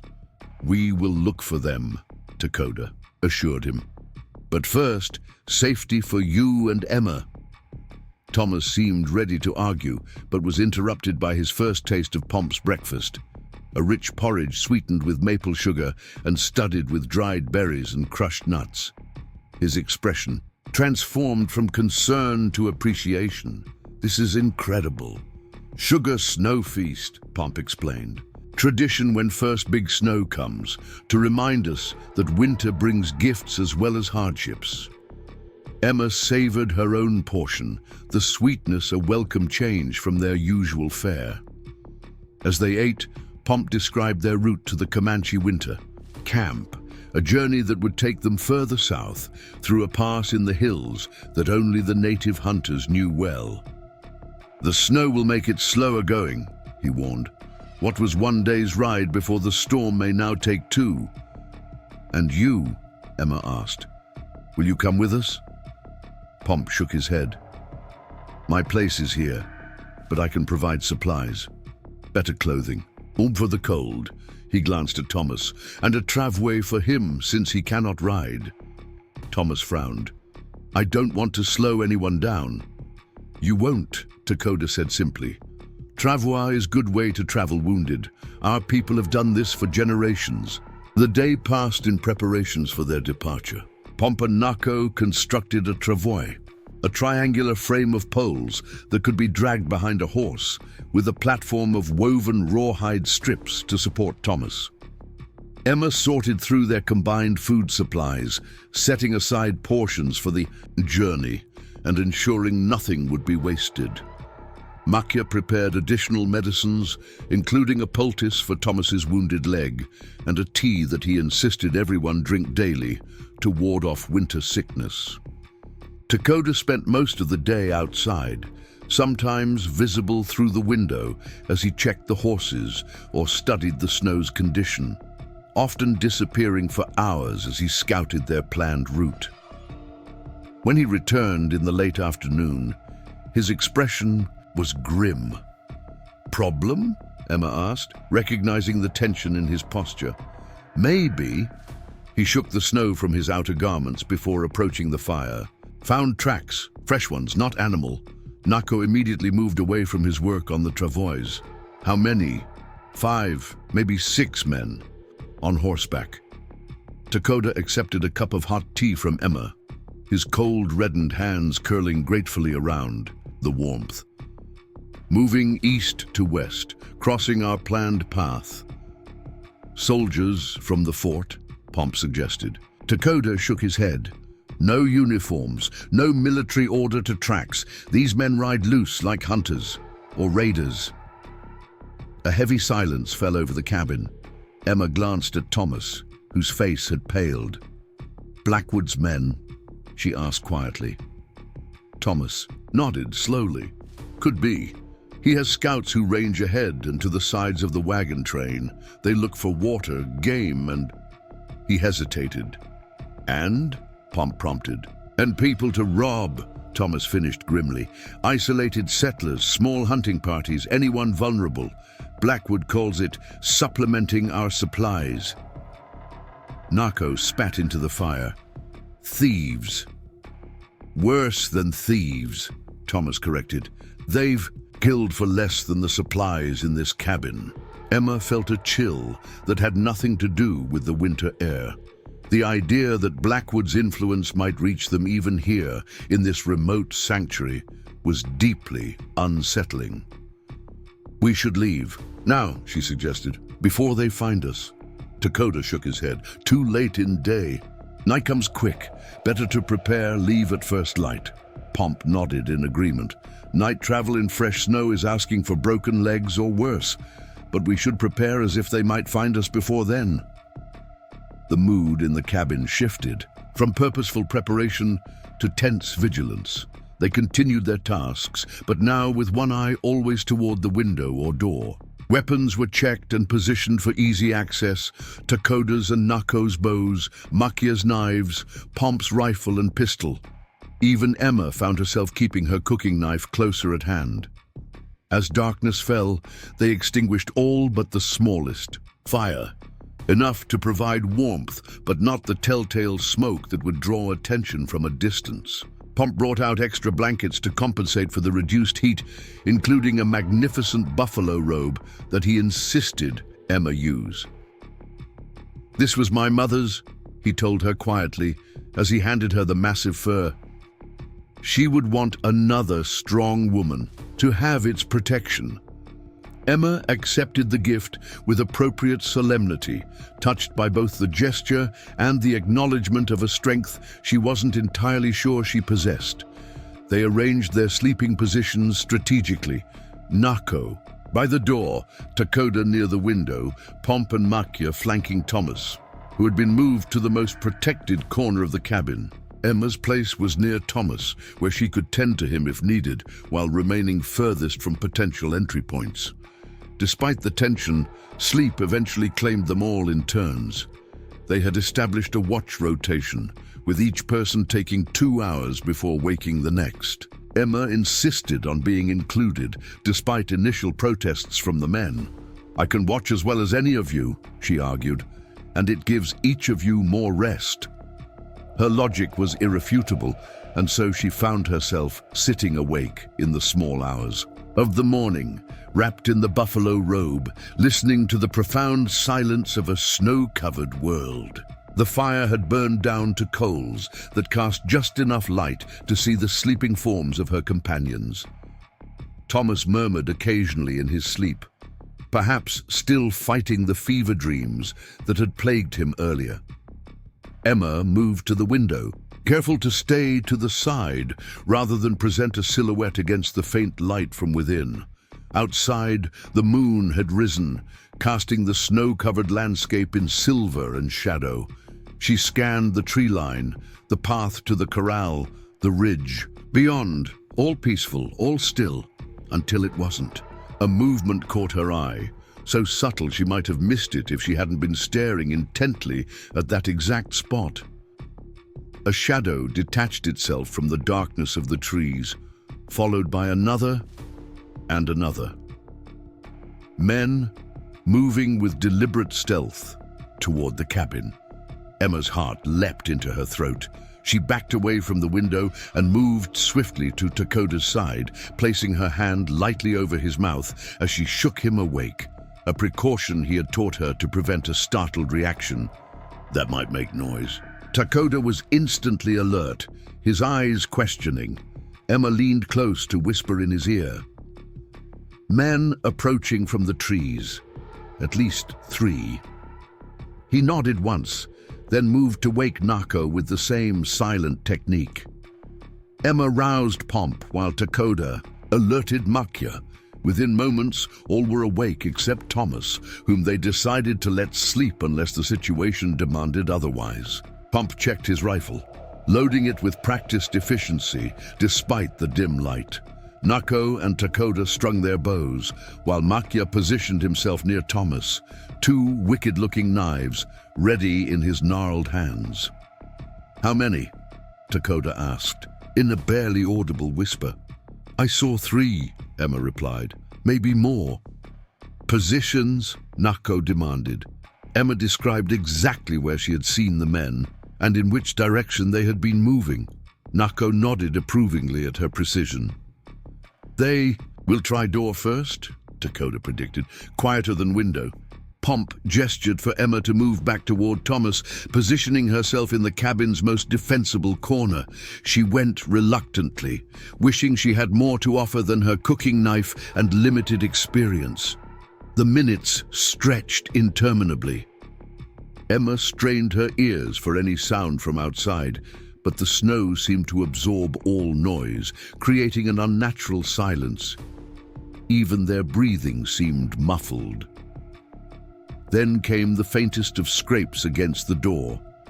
Someone testing whether it was barred. It was, with a heavy wooden beam that Pomp had secured across the entrance before retiring. Another scrape, then a pause. Whispered voices, too indistinct to make out words. A shadow crossed the window, briefly blocking the moonlight that filtered through the oiled paper panes. Someone trying to see inside, to determine if the cabin's occupants were asleep or alert. Pomp had positioned himself where he couldn't be seen from either entrance, his rifle trained on the door. Takoda and Nako flanked the window, arrows nocked and ready. All waited in perfect stillness, a tableau of potential violence frozen in the moment before action. The door handle turned slowly, testing. Finding it secured, there was another whispered consultation outside. Then a more determined sound, the unmistakable metallic click of a gun being cocked. "Sleep tight in there, boys," called a voice suddenly, startlingly loud in the silence. "This can go easy or hard, but it's going to go our way regardless." No one inside the cabin responded. Pomp caught Emma's eye and shook his head slightly, warning her to maintain silence. "We know you're in there, Trapper," the voice continued. "Smoke from your chimney's been visible for days. Storm's over, and we're cold, hungry, and not especially patient. Open up and share your bounty, and maybe we'll leave you breathing." Still no response from within. Emma could see the calculation in Takoda's eyes, weighing options, considering strategies. The silence stretched, becoming its own form of reply. "Have it your way," the voice finally said. "Burn them out, boys." There was a flurry of movement. Outside, followed by the smell of smoke, not from their own banked fire, but from outside near the cabin walls. Emma's eyes widened in alarm. They were setting fire to the cabin. Pomp made a quick decision. "We are armed and ready," he called out. "6 guns trained on your positions. Walk away now and you'll keep your lives." A laugh answered him. 6 guns? In a trapper's cabin in the middle of nowhere? "We ain't green boys, old man. Try again." The smell of smoke intensified. Through the window, Emma could see the orange glow of flames beginning to lick at the logs near the corner of the cabin. Wood dampened by snow wouldn't catch quickly, but it would catch eventually, especially if they had brought oil or spirits to accelerate the burning. "Last chance," Pomp warned. "Next sound will be bullets, and risk hitting your own when we rush you through the smoke. You'd be better off." The voice cut off abruptly as Pomp fired through the door, the shot deafeningly loud in the confined space. A cry of pain confirmed he had found his target. "Still think we're bluffing?" Pomp called out, quickly reloading. Chaos erupted outside. Men shouted conflicting orders, some calling to rush the cabin, others to fall back. A shot was fired toward the window, splintering the frame, but missing all within. Nako loosed an arrow through the damaged opening, and a scream suggested he had found his mark. Thomas had awoken at the first gunshot, struggling to sit up in confusion. Emma moved to his side, keeping him down and out of the line of fire. "Raiders," she explained tersely. "Stay low." The smell of smoke grew stronger. Whatever the outcome of the immediate skirmish, they couldn't remain in the cabin much longer. Fire was an enemy that took no sides. Takoda seemed to reach the same conclusion. "We must move," he told Emma. "When I say run, you take Thomas through back wall." The back wall? Emma looked where he indicated, a section of the cabin behind the sleeping area, partially hidden by hanging furs. "There's no door there." "There will be." Takoda's expression was grim, but determined. Nahko cuts now, silent. Indeed, Nahko had already moved to the back wall and was using a large knife to chip away at the chinking between logs, creating a space through which a smaller blade could saw at the leather bindings that held the structure together. Outside, the attackers had retreated from the immediate vicinity of the cabin, but hadn't given up. Occasional shots hit the walls or roof, keeping the defenders occupied while the fire spread. The corner near the door was now visibly burning, flames climbing the outer logs with increasing vigor. "How many?" Dakota asked Pomp, who had the best view of the area from his position. "4, maybe 5, the trapper replied. "One down for certain, another wounded." "Still too many," Dakota muttered. He turned to Emma. "When we go, run straight for trees. Do not stop. Do not look back." Emma nodded, though her mouth had gone dry with fear. The idea of running into the open, carrying or dragging a wounded man through knee-deep snow while being shot at seemed nearly impossible. But staying meant certain death by fire or smoke. Nako had made significant progress on the back wall.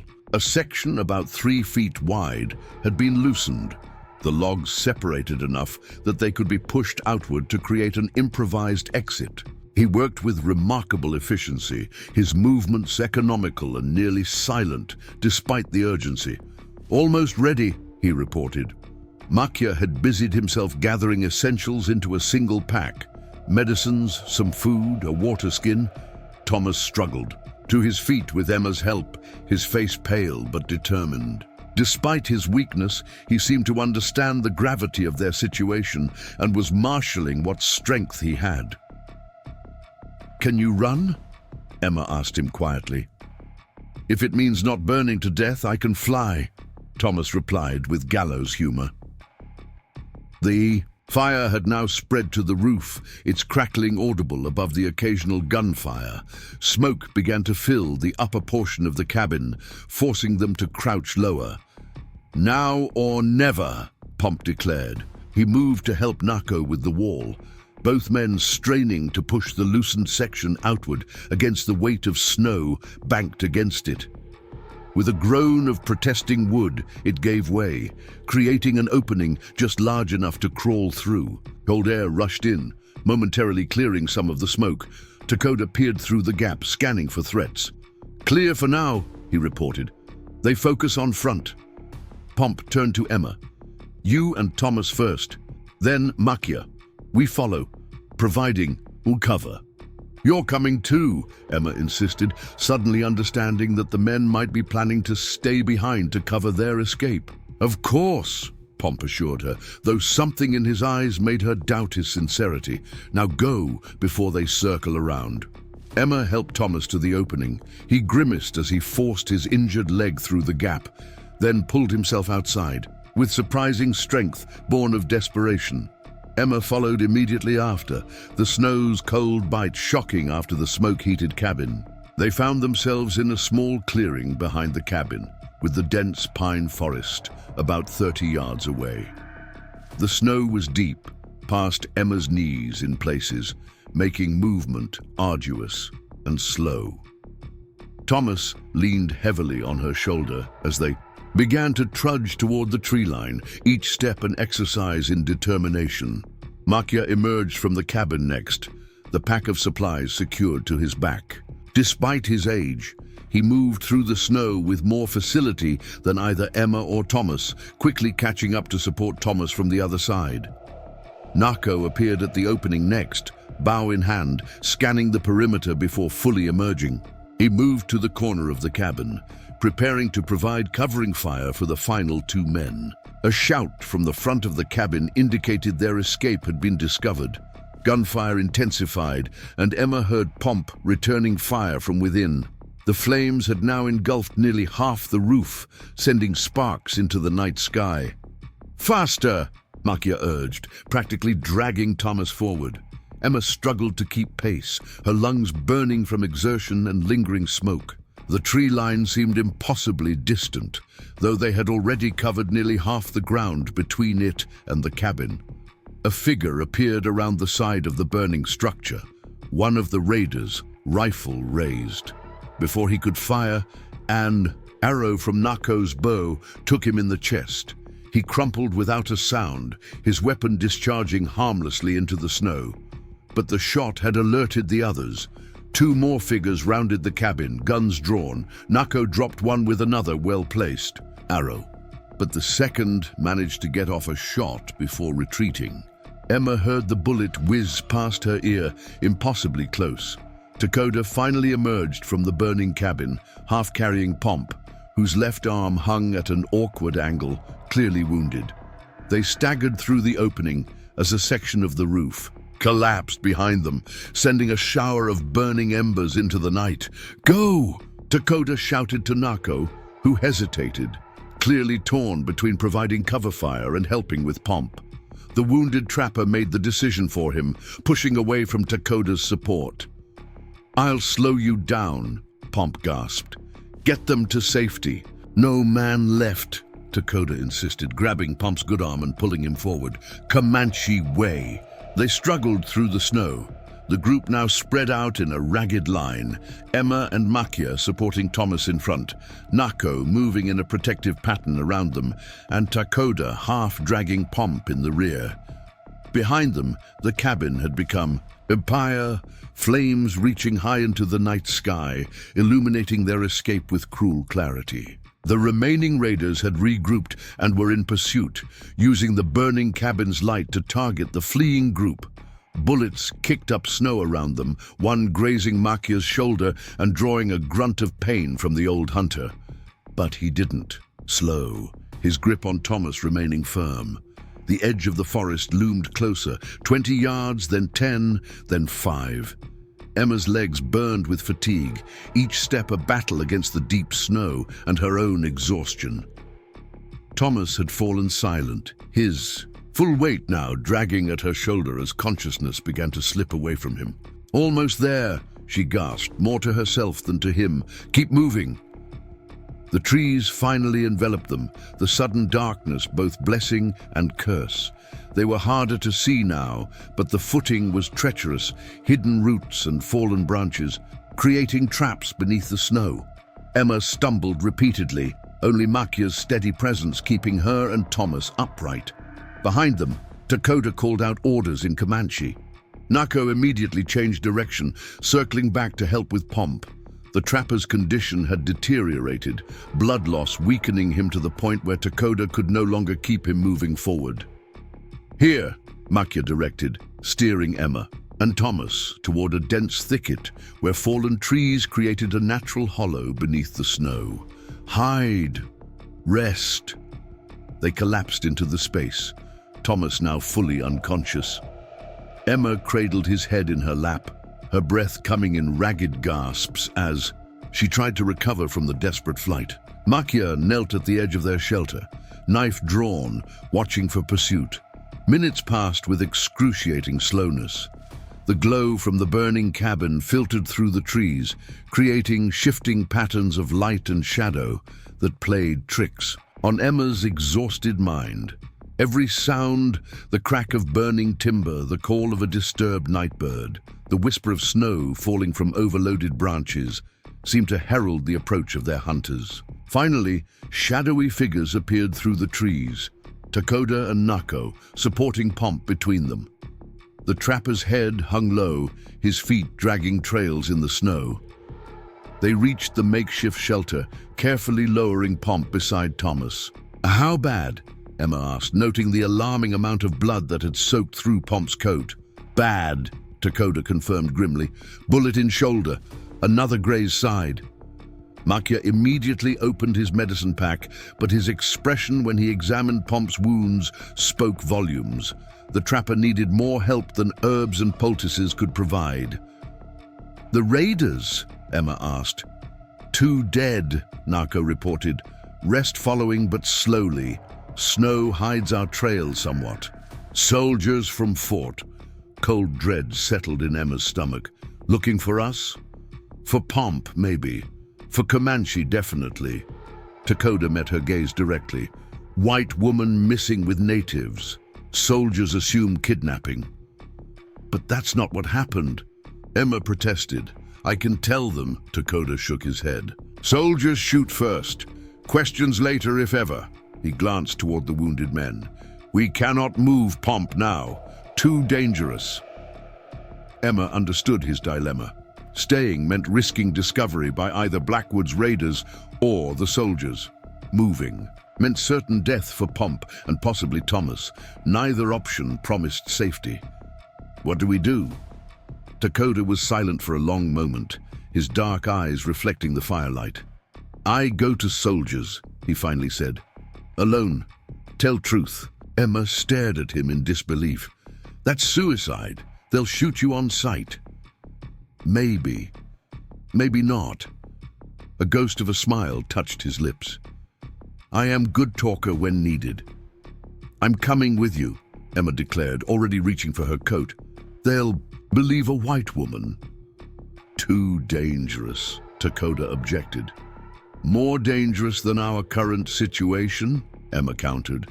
If the soldiers find this cave without warning, they'll kill everyone. At least this way, we have a chance. Their debate was interrupted by a weak voice from across the cave. She's right, Takoda. Pomp had regained consciousness, his words barely audible. But neither of you should go. I will. Emma hurried to his side, Takoda close behind. You can barely speak, let alone walk, she chided gently. Don't need to walk far. Pomp grimaced with pain as he tried to shift position. Just need to get to High Ridge. Signal fire. The officer at Fort Mitchell knows me. Lieutenant Carter. Good man for a soldier. Takoda considered this. A signal might bring Blackwood's men too. Chance we take, Pomp whispered, his strength already fading. Better soldiers than raiders. The decision was made swiftly after that.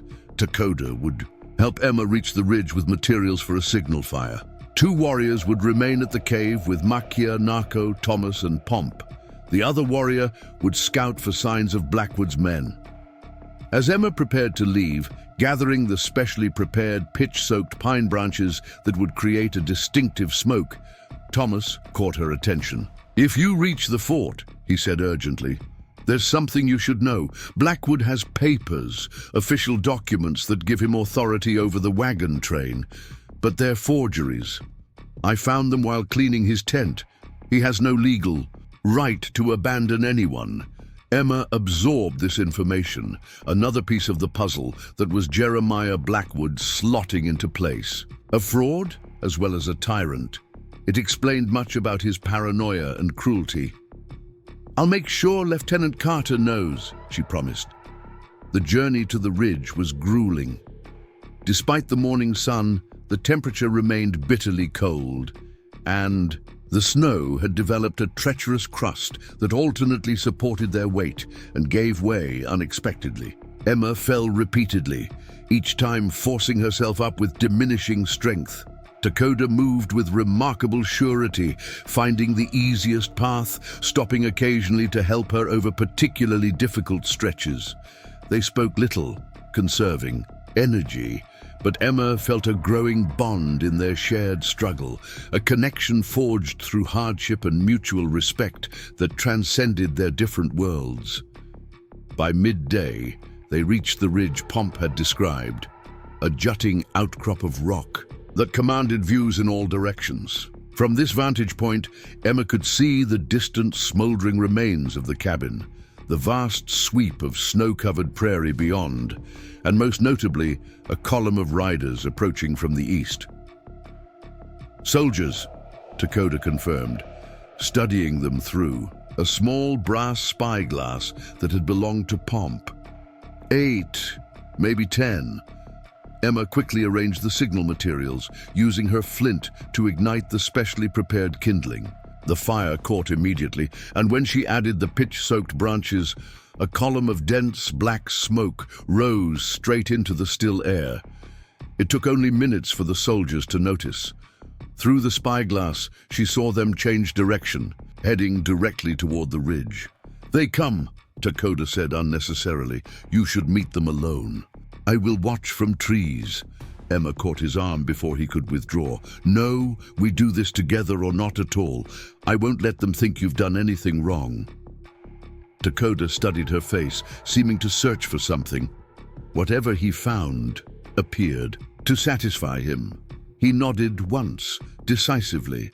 They waited side by side as the soldiers approached, their blue uniforms becoming visible against the snow. At their head rode a young officer, straight-backed and alert. "Lieutenant Carter, I presume," Emma murmured. The soldiers reined in at the base of the ridge, rifles raised but not aimed directly at them. The lieutenant urged his horse forward, a few paces. "Who goes there?" he called, his voice crisp with authority. Emma stepped forward, making sure her empty hands were visible. "My name is Emma Wilson. I was the cook for Jeremiah Blackwood's wagon train until he abandoned me with a broken-down wagon 4 days ago." Carter's expression registered surprise, followed by confusion as he took in Dakota's presence. "And your companion?" "This is Dakota, a Comanche hunter who saved my life when Blackwood left me to die." Emma kept her voice steady, meeting the lieutenant's gaze directly. "He and his friends have been helping me and another survivor from the wagon train. We're not the only ones Blackwood has abandoned." Carter dismounted, approaching cautiously but with lowered weapon. "We've had reports of a white woman possibly taken by Comanche raiders. A trapper's cabin was found burned to the ground last night. The cabin belonged to Jean-Baptiste Charbonneau," Emma explained. "He sheltered us during the storm. The fire was set by Blackwood's men who have been robbing and killing throughout the territory. Pomp, Mr. Charbonneau, was shot trying to protect us." At the mention of Pomp's name, Carter's demeanor changed noticeably. "Charbonneau is involved in this. Where is he now?" "Wounded but alive," Dakota spoke for the first time. "In safe place. Need medical help." The lieutenant studied Dakota for a long moment, then made a decision. He turned to his men. "Stand down. These people aren't hostiles." To Emma and Dakota, he added, "I'll need to hear the full story, but if Charbonneau is wounded, that takes priority." In the hours that followed, an uneasy alliance formed. Carter proved to be a reasonable man, more concerned with justice than assumptions. When they returned to the cave with the soldiers, initial tensions gave way to practical cooperation. The army surgeon tended to Pomp and Thomas, while Carter listened to their full account of Blackwood's actions. "These are serious allegations," the lieutenant said when they had finished. "Abandonment, theft, attempted murder. If what you say about his documents being forgeries is true, he'll hang." "It's true," Thomas insisted from his pallet. "I can identify the papers." Carter nodded grimly. "Then we'll intercept the wagon train before it reaches the mountain pass. Blackwood won't escape justice." Emma felt a weight lift from her shoulders, not just the immediate danger, but the burden of powerlessness she had carried since being left alone on the prairie. "What about the others? The people Blackwood abandoned along the way?" "My men will search for them," Carter promised, "starting with this Sarah Jenkins and her children." As the day waned, temporary shelters were erected outside the cave for the soldiers. Inside, Emma moved between the wounded, helping where she could, finally settling beside Dakota near the small fire. "What happens now?" she asked quietly. "For you and your people?"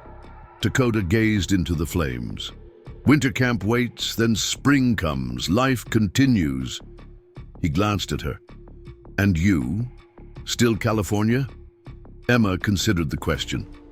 The past days had transformed her in ways she was only beginning to understand. The woman who had joined the wagon train seeking a new start was not the same one who sat here now. "I don't know," she admitted. "It feels like I've been given a second chance to choose. I just need to figure out what I'm choosing." Dakota nodded, understanding in his eyes. All rivers find their path, even through stone. Outside, the snow began to fall again, gently this time, a soft curtain drawing closed around their sanctuary. Whatever tomorrow would bring, tonight they had found a moment of peace in the most unlikely of places.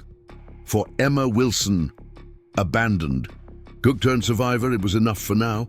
Up next, you've got 2 more standout stories right on your screen. If this one hit the mark, you won't want to pass these up. Just click and check them out.